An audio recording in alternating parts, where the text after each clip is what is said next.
The warm pen trembled between Ambassador Elena Vasquez's fingers, not from fear, from the cold. The Galactic Throne's audience chamber dropped to 12 degrees Celsius on purpose. They wanted humans to shiver. Elena wore no coat. She had practiced for 37 days in a freezer locker back in Seattle, a small warehouse unit with a broken heater and a chair she'd dragged in from the alley. Every morning at 4 a.m. before the city woke up. The cold had stopped bothering her after the second week. By the third, she'd started to like it. High Chancellor Xylos of the throne unfurled a holographic decree. His 9-foot segmented body towered over her. Each segment carried a ridge of chitin that caught the chamber's cold light. 47 golden eye clusters arranged in a crown pattern ran down the center of his face like a second mouth. His mandibles clicked when he spoke, a wet, rhythmic sound that Elena had learned to read during 6 months of cultural briefing. A slow click meant truth. A fast click meant a lie. A pattern of 3 fast clicks meant contempt. He clicked 3 times fast. By unanimous vote, Xylos said, the species designated humanity is declared functionally extinct. All 11 billion humans currently residing on 9 colony worlds are hereby reclassified as preserved biological resources. The chamber erupted in applause. 612 seated delegates from 84 species. A vertical wall of smug alien faces rising 200 feet above her. The acoustics had been designed to amplify sound from the top down so the delegates' approval would wash over the floor like a wave. She was the only human in the room, the only warm-blooded creature not shivering. Xylos leaned down. His pheromone glands released that triumph scent Elena had read about in intelligence briefings. A sweet, cloying smell like rotting fruit left in the sun. The throne exuded it when they won, when they declared a species dead and called it justice. Ambassador, Xylos said, his mandibles clicked twice. Fast, slow, a warning. Your species has 72 standard hours to surrender all military vessels. After that, reclamation begins. The room held its breath. They expected tears, begging, a speech about mercy or children or the sanctity of life. Elena had watched recordings of 12 previous extinction declarations. Every ambassador before her had begged, every single one, on their knees in some cases, offering tribute, territory, their own families as hostages. She reached into her jacket. 23 guards raised weapons, energy rifles, throne-made, capable of turning a human to ash in 0.4 seconds. She pulled out a small metal thermos, unscrewed the cap. The sound echoed off the chamber's high ceiling. She poured steaming black coffee into a ceramic cup. The cup was chipped. She'd had it for 19 years. Her father had given it to her the day she left for the diplomatic corps. Coffee tastes better from something that's been through some things, he'd said. She took a slow sip. Then another. The guards' rifles didn't lower. Thank you, Chancellor, she said. Her voice carried. She'd practiced in that freezer locker. The cold tightened your throat. You had to push air from your diaphragm or you'd sound scared. She didn't sound scared. I'll need to make a call. She walked out. Her boots made small sounds on the polished floor. The doors sealed behind her. Silence consumed the throne. No warning, no declaration, no mercy. 3 hours earlier, the UNS Shepherd's Crook drifted through the black between stars. From the outside, it looked like scrap. A civilian-registered cargo hauler with mismatched hull plating and a radiation scar along its starboard flank. The kind of ship that carried frozen fish from one colony to another. The kind of ship no one looked at twice. That was the point. Elena walked through the airlock into a galley that smelled like old coffee and someone's burnt toast from breakfast. Crayon drawings were taped to the bulkheads. A photo of her abuela's bakery in Bogotá, warm yellow walls, a glass case full of pan de bono. The old wooden counter her grandfather had built in 1973 sat above a dented tin of Earl Grey tea bags. Her fingers found the dented tin. She didn't open it, not yet. The tin was warm from the galley's ambient heat. She could feel the shape of the tea bags inside, 7 of them, her father's handwriting on a piece of tape across the lid, for the worst days. Admiral Marcus Webb waited at a small metal table. 67 years old. Burn scars across his left jaw from a reactor fired 20 years ago that no official report ever mentioned. The scars pulled at his mouth when he spoke, giving him a permanent half-smile that had fooled a lot of people into thinking he was friendlier than he was. He slid a tablet toward her without a word. On it, one word. Operation Long Patience. They bought it, Elena said. Webb's good eye narrowed. His left eye had been replaced with a cybernetic after the fire. It clicked when he focused. 37 years. We started planning 37 years ago, before you were born. The freezer locker in Seattle, her abuela's bakery. The photo of her late father holding a cup of Earl Grey in that same galley, 20 years ago, when the shepherd's crook had been a real cargo hauler and Webb had been a young lieutenant with no scars. All of it clicked into place like a lock she hadn't known existed. You're serious? Webb didn't blink. 37 years of quiet shipbuilding in uncharted nebulae. No digital footprint, no appropriations, no congressional oversight, just a few old men and women who remembered what the throne did to the nest, who remembered what they'd do to us if we gave them the chance. He swiped the tablet. 6 faces appeared, each one accompanied by a file that Webb had written himself in longhand to avoid leaving digital traces. Elena Vasquez, lead diplomat, the face of calm. File note, she doesn't break. I've seen her sit through a 6-hour negotiation without once looking at the door. Dr. Eris Thorne, 63, gray beard, hands that hadn't stopped shaking since an accident in a prototype lab 12 years ago. File note, he designed the weapon. He's the only one who knows how to arm it. Keep him away from coffee after 8 p.m. Commander Sophia Reyes, 44, call sign, Fang, short-cropped black hair, a scar through her left eyebrow from a bar fight she'd won. File note, never lost a simulation, not once, she's better than the Sims.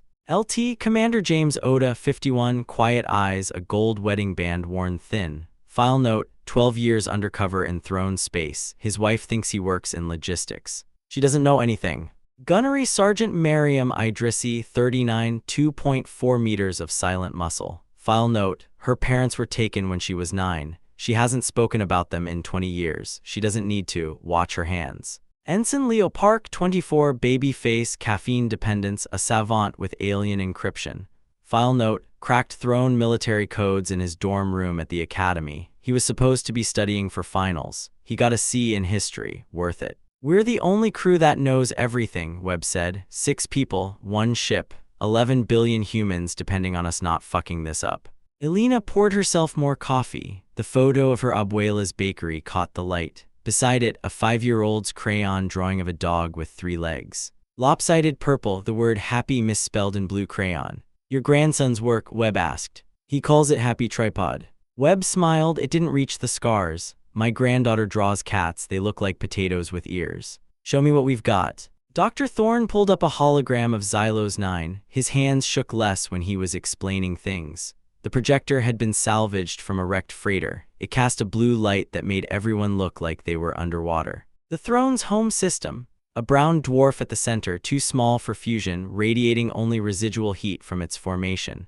Orbiting it, the palace ring, 50 kilometers wide, 42 kilometers of spinning habitat, 200,000 permanent residents according to throne census data, 2.3 million according to Nest intelligence. They lie about their population, Vex had explained during the briefing.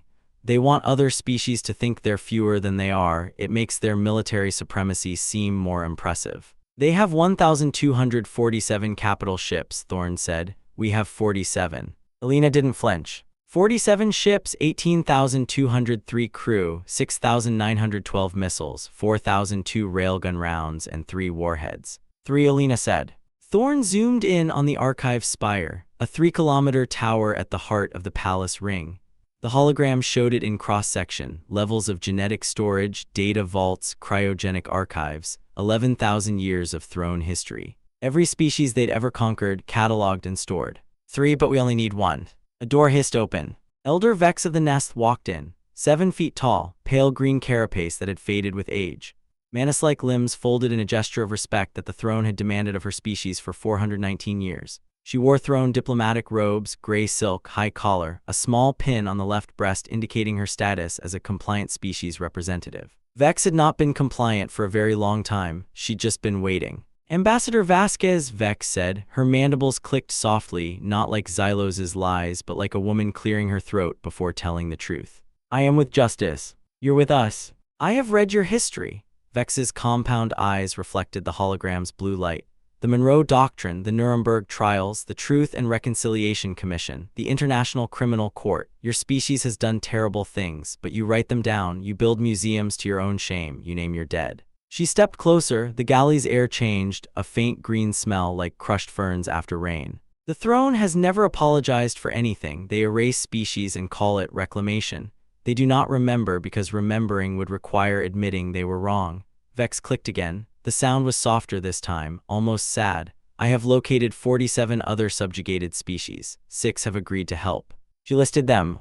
Nest, 7 ships, stealth specialists. They'd been hiding in plain sight for 4 centuries, learning to make their ships invisible to throne sensors by mimicking the background radiation of nebulae. Korathi, 12 ships, electronic warfare. They'd been listening to throne communications for 80 years, building a library of encryption keys and command codes. Vel, 4 ships, decoy experts. They'd spent generations perfecting the art of being in the wrong place at exactly the right time, using holographic projections and false sensor signatures to lead enemies on wild chases. Tur, 9 ships, logistics, the backbone of every revolution, the ones who made sure the fighters had fuel and food and bandages. They'd been running supply lines for resistance movements across the galaxy for 300 years.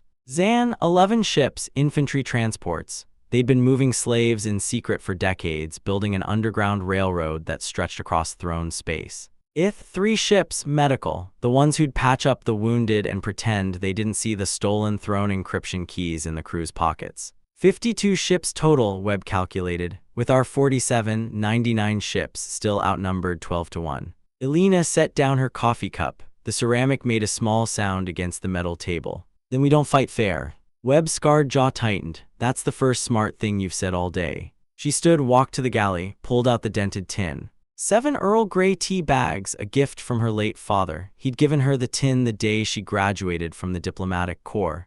Before the worst day of your life, he'd said, have a cup of tea, and then another until the worst day is behind you. He died 6 years ago, cancer. Nothing to do with the throne or Operation Long Patience or any of this. Just a man who loved his daughter and drank too much Earl Grey and died in a hospital room that smelled like disinfectant and regret. Elena gave 1 tea bag to each member of her team. Webb took his, held it like it was a grenade, turned it over twice. Your father. He would have liked you.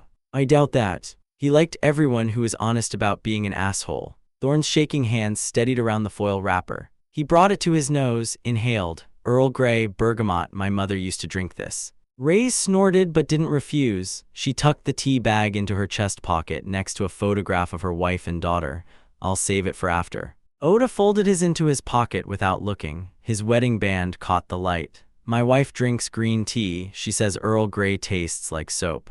What does she know? She's a chemist. She knows everything. Park stared at his like he'd never seen tea before. I usually drink energy drinks. The ones with the lightning bolt on the can. This is better. It doesn't have caffeine. It has patience. That's better than caffeine. Idrissi took hers, turned it over twice. The foil crinkled. Her hands were steady. They were always steady. She nodded once, then tucked the tea bag into her helmet liner next to her skin. My dad's rule, Elena said, before the worst day of your life, have a cup of tea. They drank in silence. The Shepherd's Crook's engines hummed. Somewhere outside, the throne's 1,000-ship fleet patrolled the darkness. 47 human warships waited in uncharted nebulae, their crews training and retraining for a single conversation that had taken 37 years to arrange. Elena's fingers tapped the rim of her coffee cup 3 times. She was calculating odds. The plan, she said. Thorne pulled up a new hologram, 3 phases, color-coded, red for decoy, blue for infiltration, green for strike. Phase 1, decoy swarm. The Coalition's 6 species would launch 247 unmanned drones, each one painted with throne insignia, each one broadcasting false IFF codes that Oda had spent 12 years learning to forge.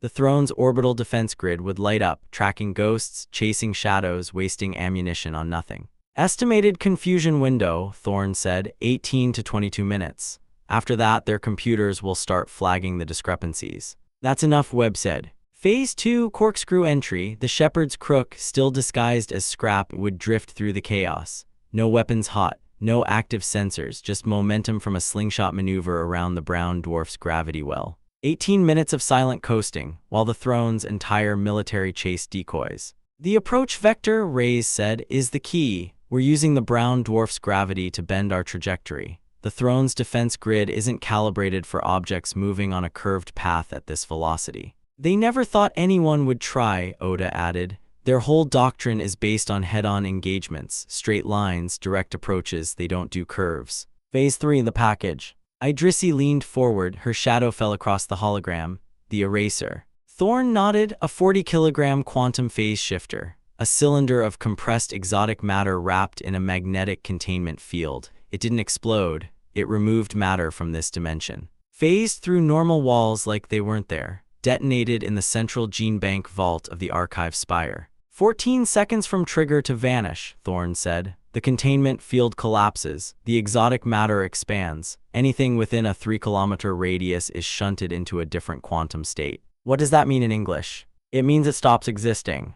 Idrissi's face didn't change. Good. The spire goes first, Thorne continued.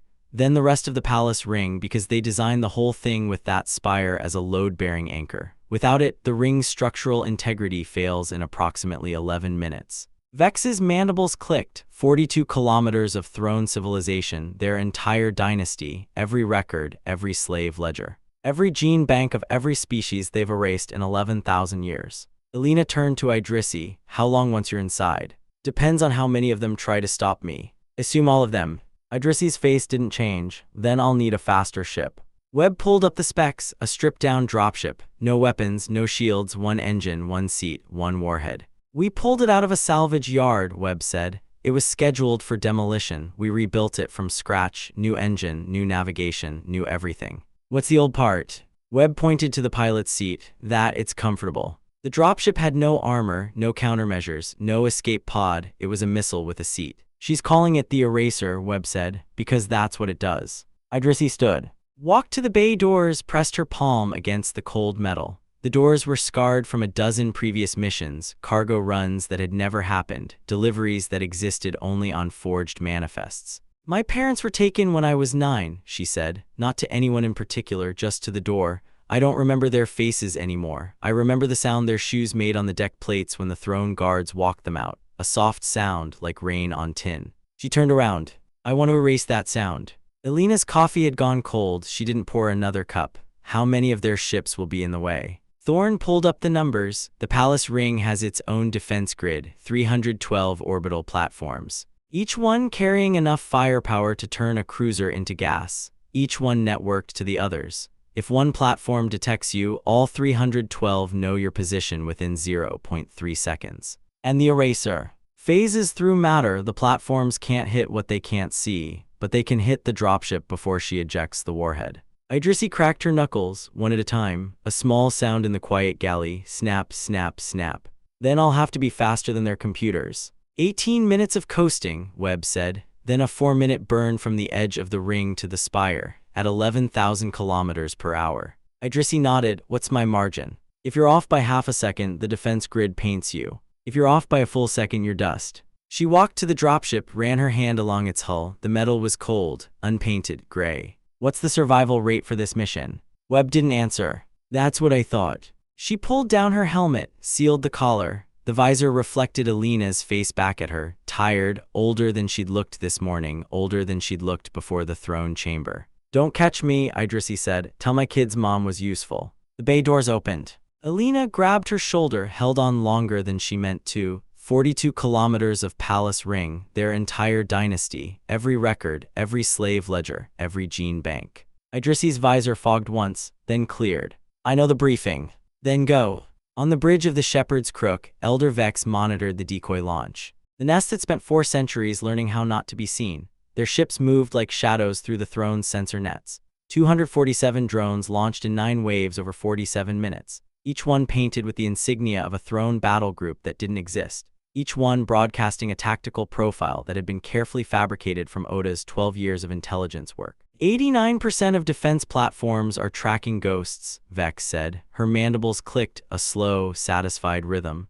The throne's arrogance is working against them. They cannot imagine a species that would dare to lie. Oda's fingers flew across his console. 12 years undercover. He'd learned to read throne comms traffic like a parent reads a child's mood. The frantic chatter between defense platforms, the contradictory reports, the commanders demanding to know who had authorized the decoy launch. They're confused, Oda said. No declared enemy, no incoming fire, just wrong data, wrong signatures, wrong everything. That's the point, Alina said. Confused enemies make mistakes. She watched the tactical display. The Shepherd's Crook drifted. No engine burn, no active sensors, just momentum from a slingshot maneuver around the brown dwarf's gravity well. 18 minutes of silence. Her fingers tapped her coffee cup 3 times. The odds were bad. 37 years of planning came down to a 4-minute window, a single dropship, and a woman who couldn't remember her parents' faces. They built, they waited, they planned. A light blinked on the console. Idrisi's dropship had launched.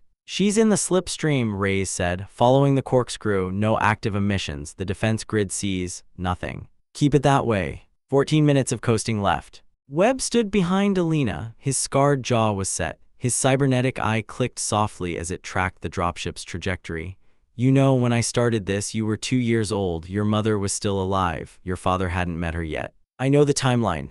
"Then you know what we're risking." Alina turned, looked at the photo of her abuela's bakery. The warm yellow walls, the glass case full of pan de bono, her grandfather behind the counter, flour on his apron, her father's dented tin of tea bags now lighter by 7 bags. "My father used to say that empires die the moment they stop being afraid," she said. "The throne isn't afraid. They declared us extinct. They think we're already dead." She picked up her coffee cup, cold, she didn't care. "So let's remind them what fear feels like." On the tactical display, Idrisi's dropship crossed the 1,000-kilometer mark. The archive spire loomed on the sensors. 3 kilometers of superdense archive, 11,000 years of genetic records, every species the throne had ever reclaimed, every bloodline, every dynasty, the genetic material of 47 million slaves cataloged and stored like library books, including the throne's own.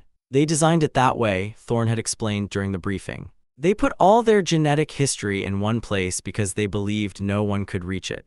It's a monument to their own immortality, a temple to themselves." Alina had asked, "What's the weakness?" "The weakness is that it's a monument, and monuments fall." Now, watching the dropship streak toward the spire, she wondered if her father had known.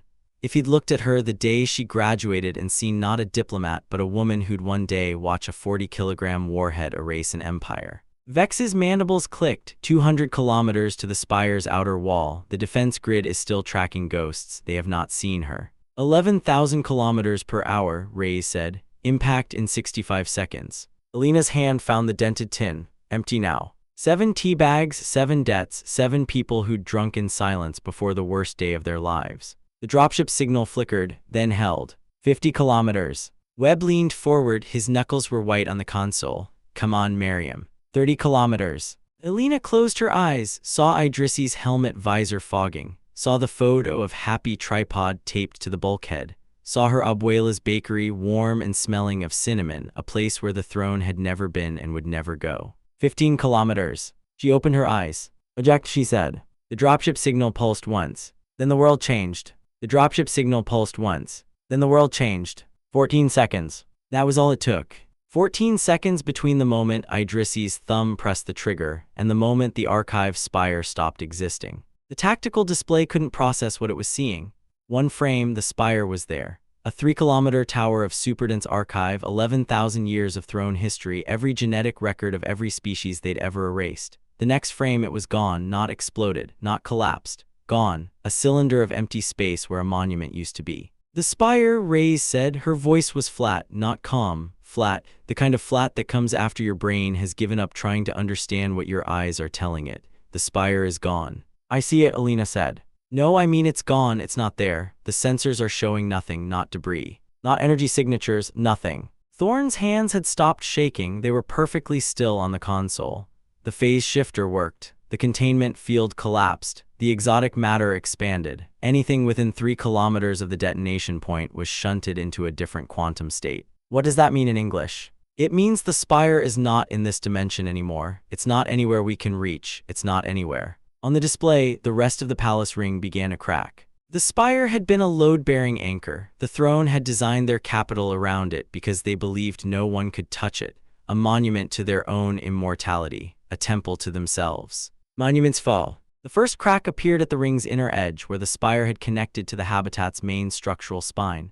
A hairline fracture at first, then wider. Then the ring's rotation began to destabilize. 42 kilometers of throne civilization, home to 2.3 million aristocrats and 47 million slaves, started to tear itself apart. 11 minutes, Thorne said. That's how long the ring's structural integrity will hold. After that, it's a debris field. Vex's mandibles clicked, a slow rhythm, not triumph, something quieter, something that sounded almost like grief. "The slaves, we need to evacuate the slaves." "Already moving," Webb said. "The coalition fleet is in position. The Zan transports are on approach. The Ith medical ships are standing by. We've got 9 hours before the ring becomes uninhabitable. 9 hours for 47 million beings. 9 hours for as many as we can save. The display showed the ring's outer sections beginning to buckle. Atmosphere vented from a dozen breach points. Small ships, escape pods, shuttles, anything that could fly began launching from the habitat's surface. The throne's military ships, the ones that had been chasing decoys, were turning back. Too late.